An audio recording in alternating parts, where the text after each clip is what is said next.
X-Tudo Caboquinho, com Orlando Câmara.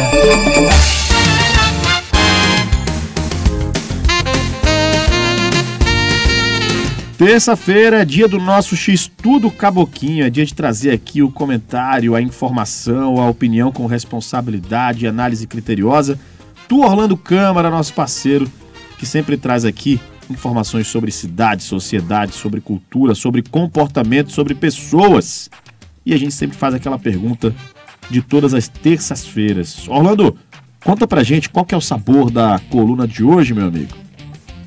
Olá, Rafael. Olá, Jenny. Olá para quem nos ouve agora pela Band News Difusor FM. Bem, antes de falar do tema de hoje, do sabor de hoje, eu preciso me justificar com nossos ouvintes, porque na última terça-feira eu não compareci. Na verdade, eu fiz uma cirurgia dentária na segunda-feira e, infelizmente, na terça-feira eu não conseguia falar direito. Por isso que eu não compareci para fazer a crônica. Estamos de volta hoje e o tema, tem impressão, ainda é a segurança pública. Na semana que passou, nós tivemos a divulgação do Anuário Brasileiro de Segurança Pública 2023, com as estatísticas da violência em todo o país. O documento é baseado nas informações que são alimentadas pelas secretarias de segurança dos estados. E o Amazonas vem em destaque no top 3 do que há de pior. Nós somos o terceiro estado mais violento do país, atrás do Amapá e da Bahia, e somos a terceira capital brasileira mais violenta do Brasil, atrás de Macapá e de Salvador. E aí é preciso, inclusive, identificar de onde vem essa violência, porque o dado principal apurado são as MVIs, que são mortes violentas intencionais. Antigamente se falava de homicídios, e aí, mas latrocínio também é homicídio, então havia muita discussão em torno de dados. Então eles padronizaram em mortes violentas intencionais. E nós temos aqui um índice muito superior por 1.000 habitantes em relação à média brasileira. Só que nós sabemos que isso não começou ontem. Antes de falar da historicidade desse problema, é preciso falar que um outro dado assusta aqui no Amazonas, que foi o maior crescimento nacional de estupros.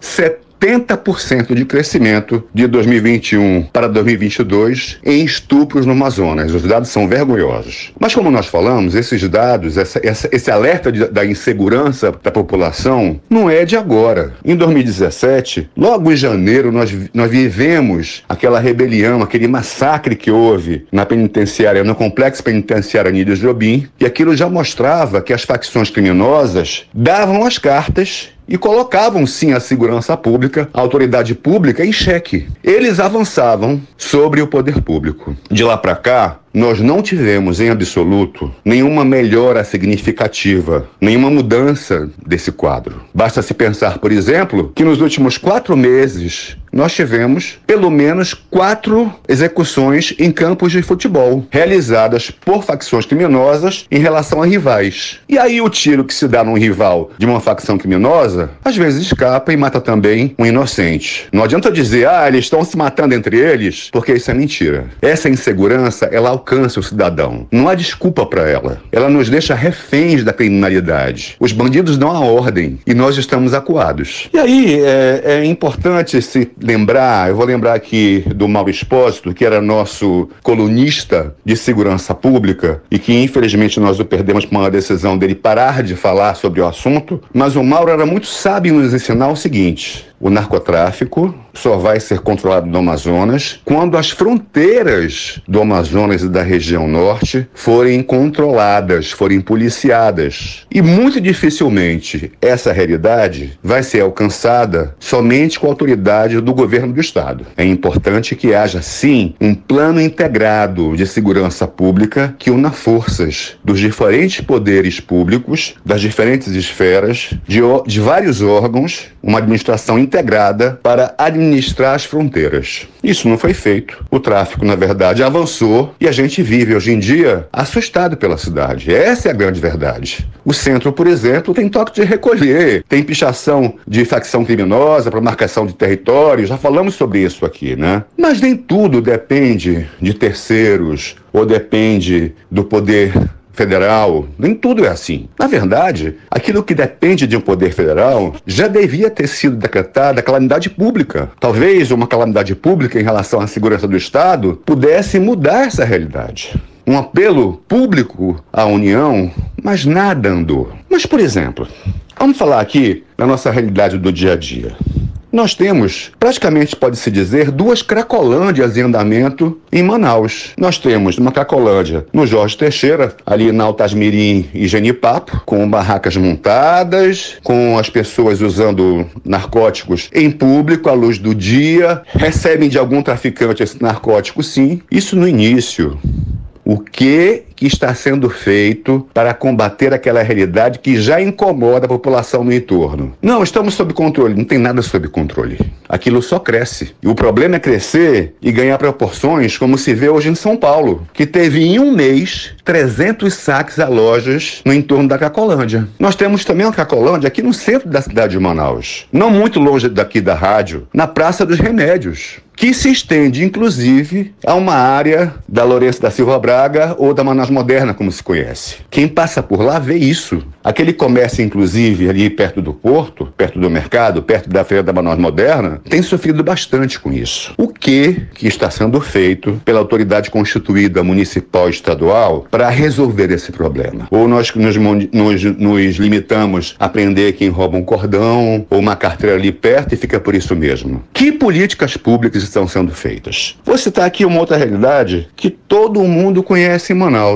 Está muito na moda falar de orla agora, né? E eu acho importante que se fale disso. Nós somos uma cidade, capital do estado das águas, do país das águas do Amazonas, e eu acho sim importante o controle dos flutuantes na área do Tarumã. Mas eu sempre falei, acho que já fiz até coluna sobre isso, que antecede talvez, ou concomitantemente ao trato da orla do Tarumã, que tem a ver com poluição de recursos hídricos, com superocupação de orla, um trabalho na orla da Zona Sul de Manaus, que inclusive é dominada aquela área da ocupação de flutuantes pelo tráfico. Nós temos uma ocupação muito expressiva de flutuantes de moradia na Zona Sul de Manaus, em frente ao Amarelinho e dali por diante. Quem mora na área sabe exatamente o que é. Aliás, não é só lá, mas principalmente lá, e isso acontece e é muito evidente. O que a autoridade pública constituída do Estado e do município está fazendo para contornar aquela situação? Ou vai ser necessário que se tenha um grande problema para só depois começar a reparar as perdas? Sim, nós somos um Estado violento, com uma capital violenta, nossos índices são muito superiores aos de São Paulo e Rio de Janeiro, que normalmente são eles que estão na mídia, e é preciso ser feito alguma coisa.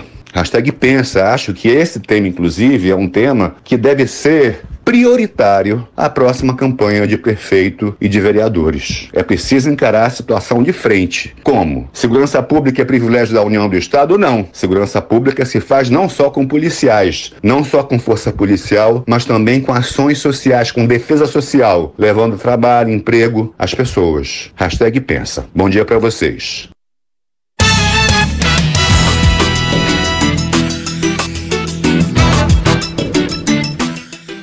Muito bem, tá aí a coluna do Orlando Câmara, assino embaixo novamente, inclusive, até complemento, né? É um tema que tem que ser prioritário também nas pautas da imprensa, nas pautas do jornalismo de Manaus do Amazonas.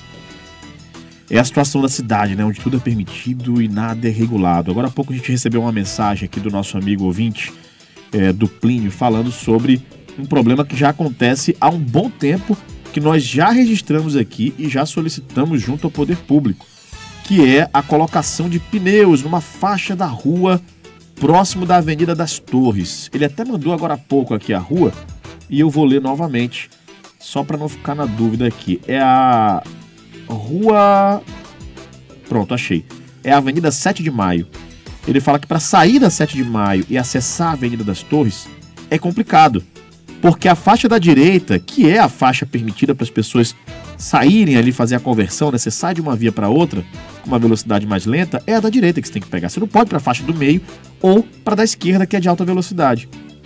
Só que não dá, porque simplesmente tem uma borracharia ali perto que colocou um monte de pneus ali para sinalizar que tem uma borracharia. Ou seja, para fazer propaganda, benefício próprio. E esses pneus estão lá.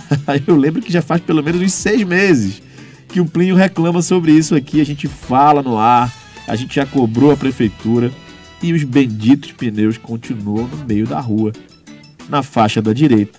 lá na Avenida das Torres, próximo à Avenida 7 de Maio.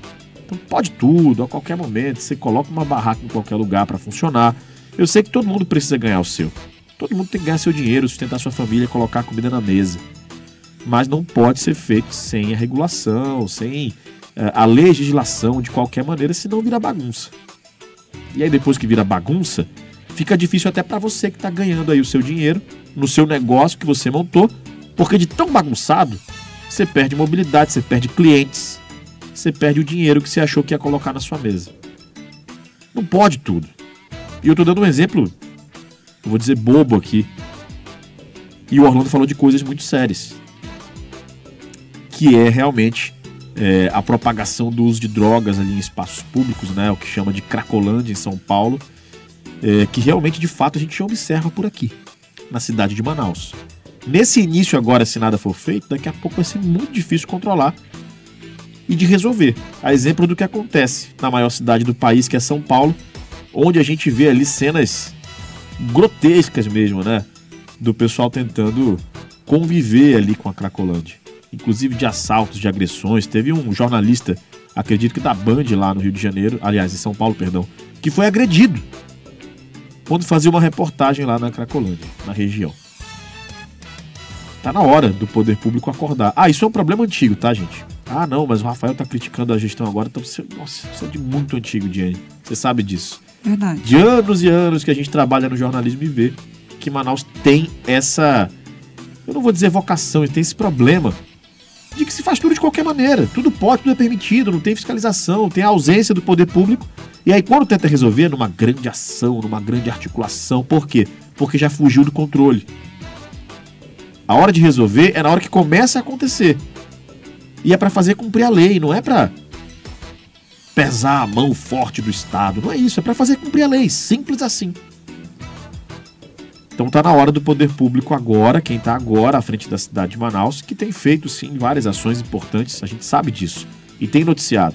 Mas tá na hora de resolver essas questões.